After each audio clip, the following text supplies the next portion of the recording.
Benki ya Akiba Commercial imekabidhi vitanda 10 maalum vya kujifungulia vifaa vya usafi kwa hospitali ya manispaa ya Temeke vyenye thamani ya shilingi milioni 7 kwa lengo la kuchangia uboreshaji wa huduma kwenye hospitali hiyo.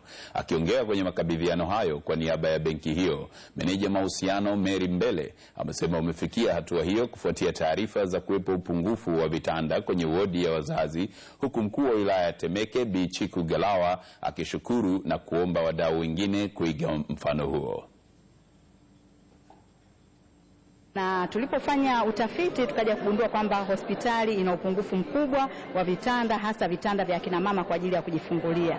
Kwa kweli tuliguswa, tukaona kwamba na sisi Akiba Commercial Bank tuna mchango wa kuchangia hii hospitali. Tuna jukumu la kulifanya ambalo tukaona kwamba kwa nini tusitoe vitanda, japo ni hivyo 10 lakini vitasaidia kwa namna moja au nyingine. Uwepo wa benki maana yake kuwa fedha ambayo itatuwezesha sisi kuweza kushughulikia hizo fursa, kuzichukua hizo fursa tukazifanyia kazi.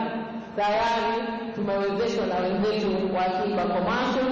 Ndio maana nasema mimi nawapongeza sana, na nataka nichukue fursa hii kuambia wenzangu wa Temeke tutumie hizi fursa zilizopo, kwa sababu wanasema ukiwepo kuonyesha fursa tayari ni hatua moja mbele.